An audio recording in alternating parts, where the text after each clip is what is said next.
Hello everyone, welcome back to another video. Today we're back in AFK Journey, and in today's video I wanted to make a guide for the Stomper Dream Realm boss. But before we get into that, I want to give a quick account update because I like to do this in my videos. So we managed to make it to AFK stage progress 515, which was very difficult to do. We used a lot of the records and tried to push at a big power deficit, because if you look at the AFK stage, 221 million power is the power I'm going up against, and we only have 100 million power on our highest level team. So basically what I want to say here is that if it takes you a long time to get to these milestones to unlock the further floors of the Juris Trial, don't worry about it. You don't have to push so aggressively, and in the end you should be able to get all the magic charms you need on your account because you have plenty of time left in the new season. And it does a bit come down to luck about what you draw. Even if you're at a higher floor, you might not get the specific charms you want for your heroes, and it will just take enough iterations, enough repeats for you to actually get the things you want.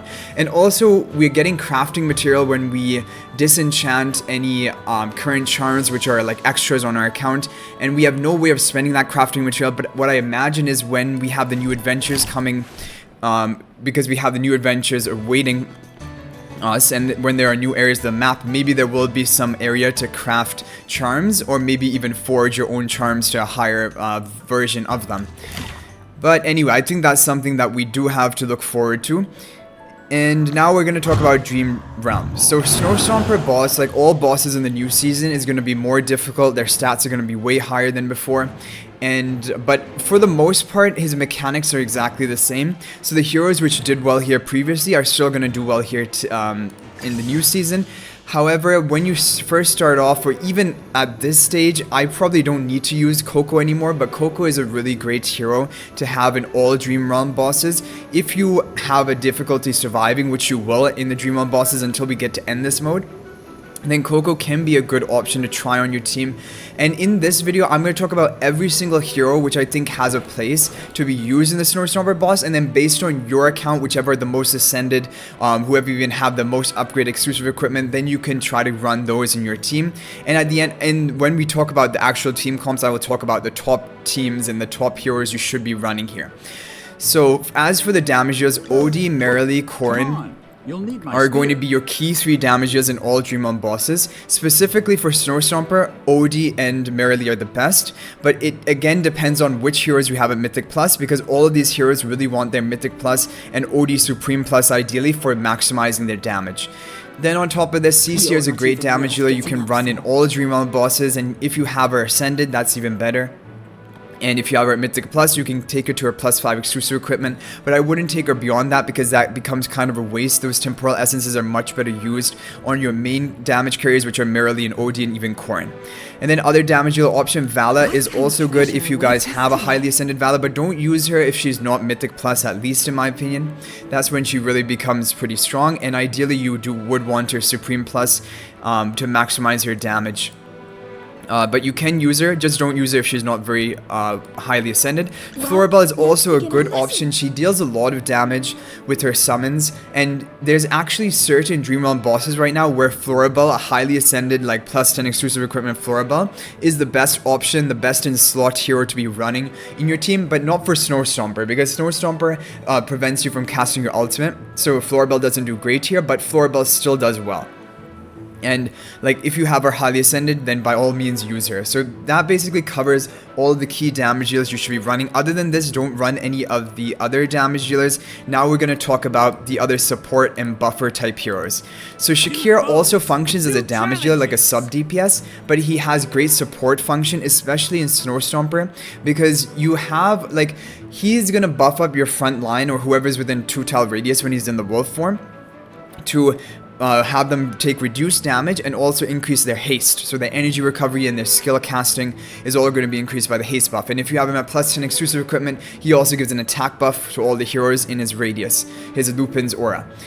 And if you have, so the reason he's good in Stomper is because you're going to be running usually another tank along with Shakir, so they'll both be getting that buff in the front line.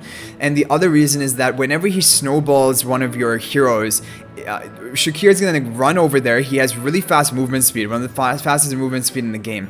And he's going to quickly clear that snowball for one. And number two, while he's in that radius of all of your heroes, they all are receiving the buff from Shakir. And if you didn't know, the more units Shakir is buffing, the more powerful his buff becomes. Like his attack buff increases based on the number of units he's buffing if he's at plus 10 exclusive equipment. But even though he's great in Snow Stomper and the best in slot hero here, don't make it a priority to get him to plus 10 exclusive equipment. Eventually you will want to get him there, but way down the road it's much more important to get OD and Merrily to plus 10, and only after that would I really even consider getting Shakir to plus 10. But even before that, you should get like Corrin to plus 8 before doing anything with Shakir.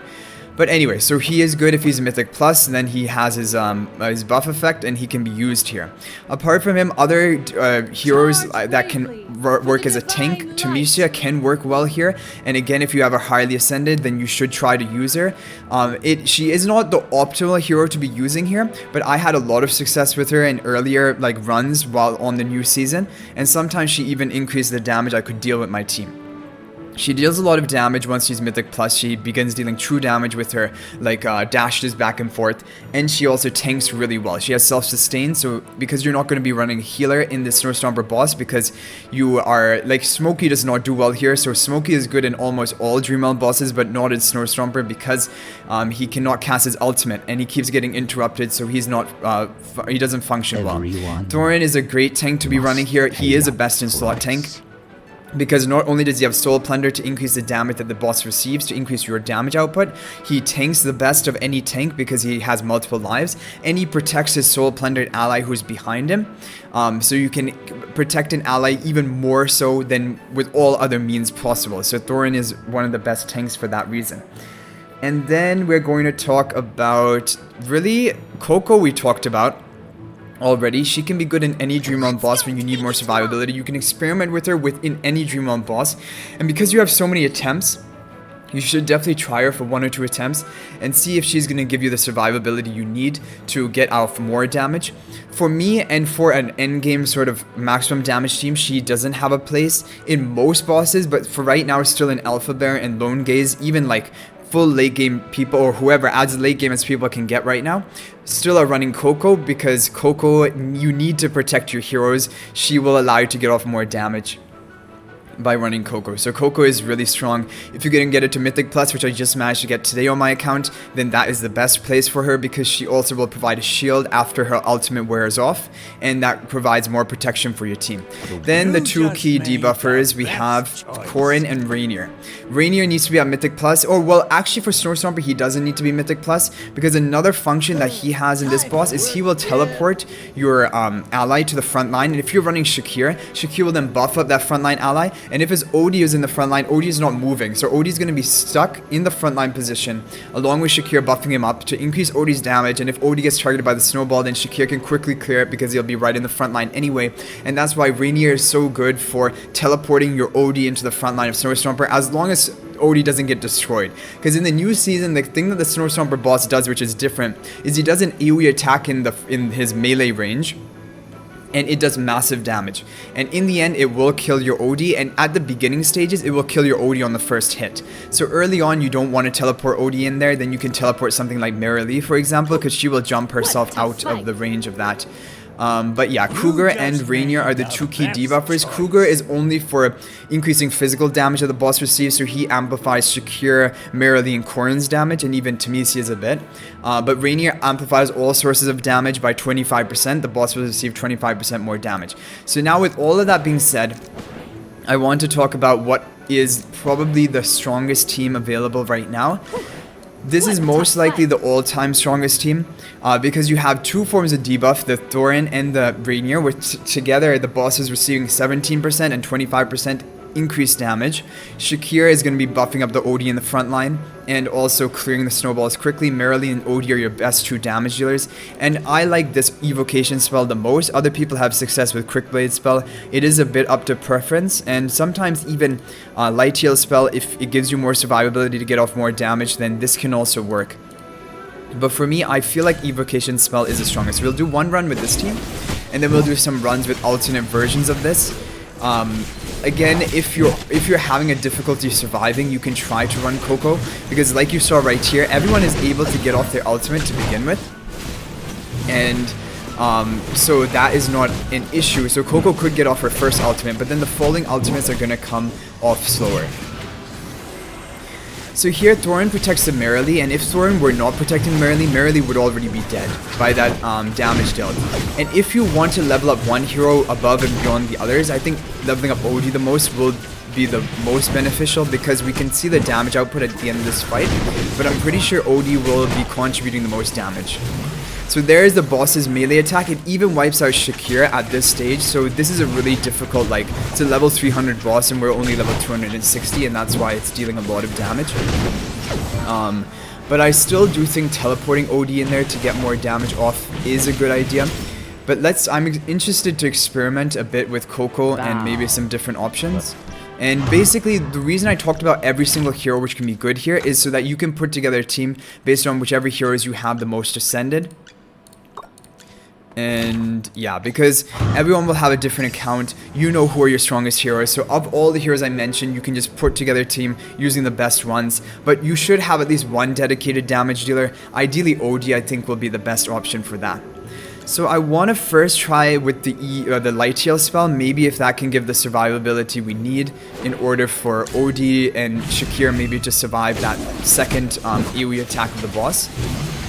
I think it could be good, because they easily survive the first one like you saw right there, and then Shakira is going to begin buffing up Odie. Unfortunately, he's not able to hit Thorin with the buff. Maybe we could reposition to have Thorin on the right side so that Shakira would buff him up. Okay, so Light Heal spell healed Merrily a lot more there. She was at no risk of dying. The second AoE attack, we're easily able to survive that, but now is time to check out the third AoE attack. Are we going to be able to survive that, is the question. With the Light Heal spell. Okay, we do.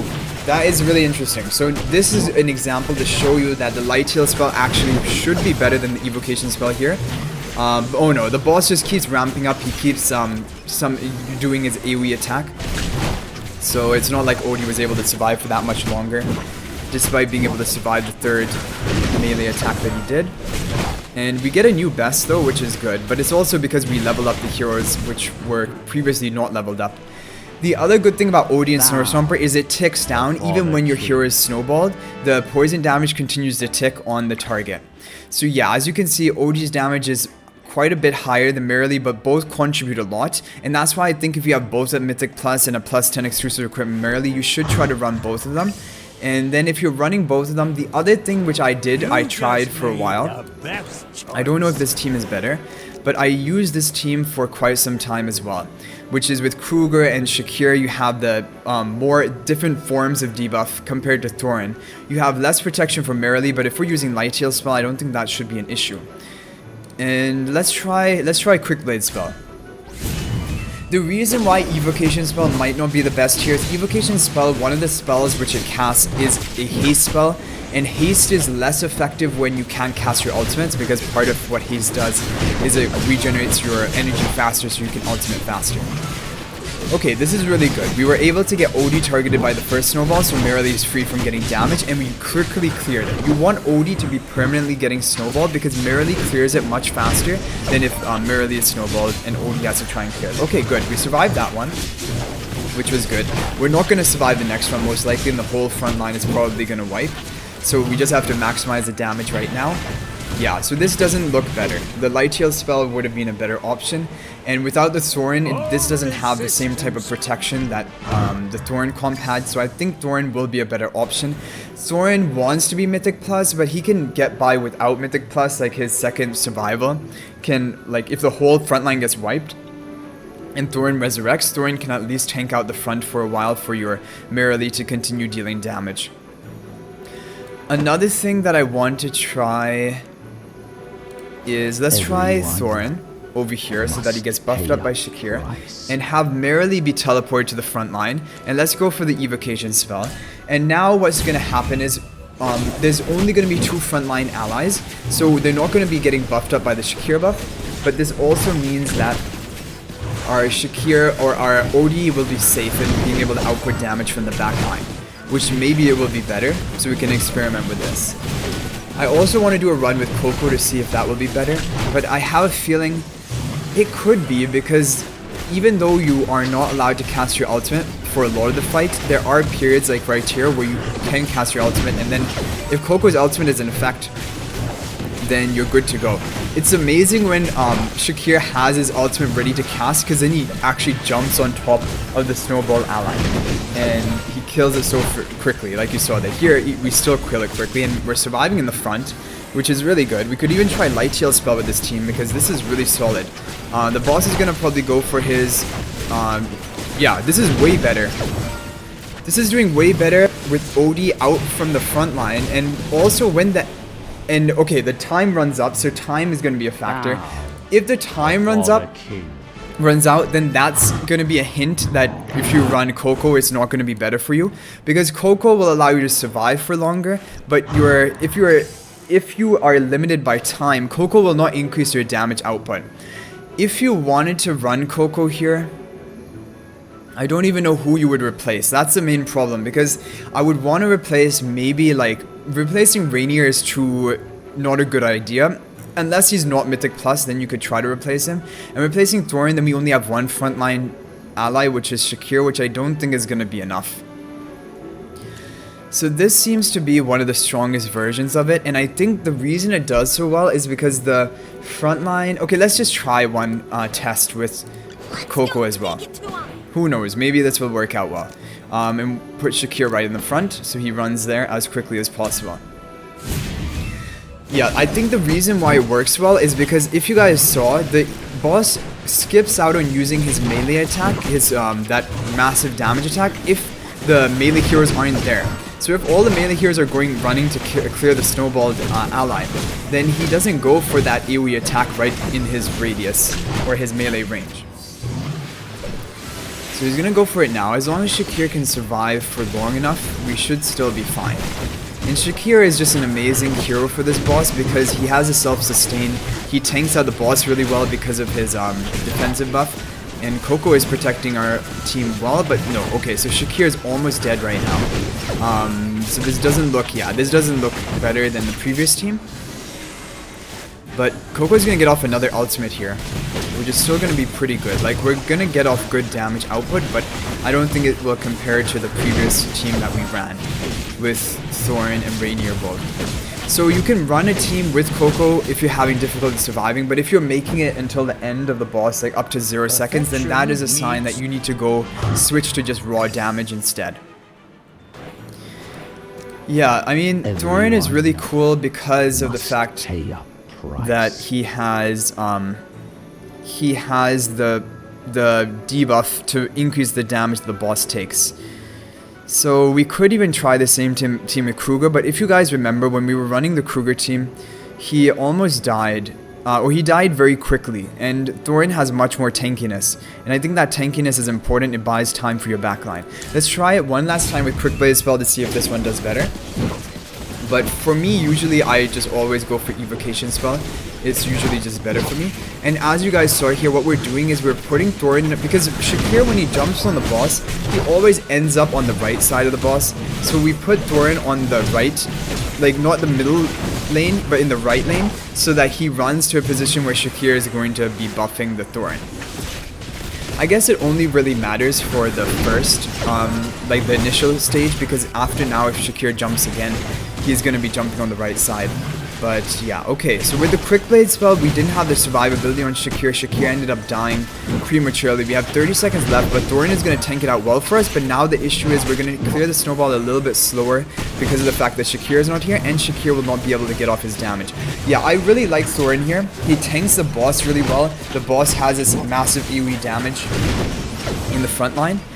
This is going to be very close. I think our previous best was 6.2 million, and this is going to be almost exactly 6.2 million. So maybe what we can do is experiment more with these runs, Quick Blade spell versus Evocation spell, and see which one contributes higher damage.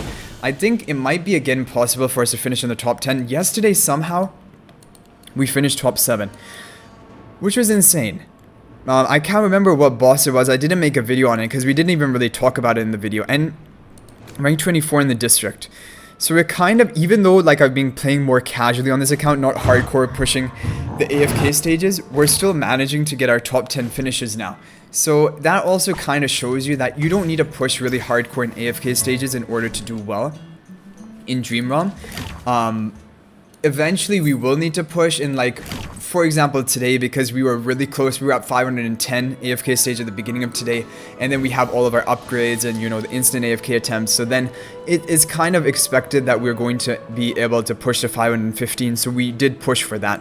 But the next one is 550, and that one is going to take a while. I'm going to give it at least 2 days from now, and then maybe try to push for it then, because tomorrow I think will be too hard to push for it, because even right now you saw the power deficit we're at.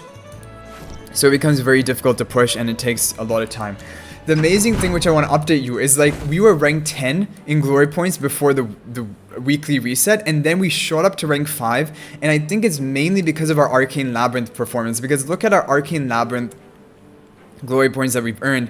And this is what I told you guys about. This is the key way for, like, lower spending guilds or even free-to-play players to contribute meaningfully in terms of glory points and guild chests to your guild, is by doing the Arcane Labyrinth and try to rank as high as you can, because you earn so many glory points and guild chests from that.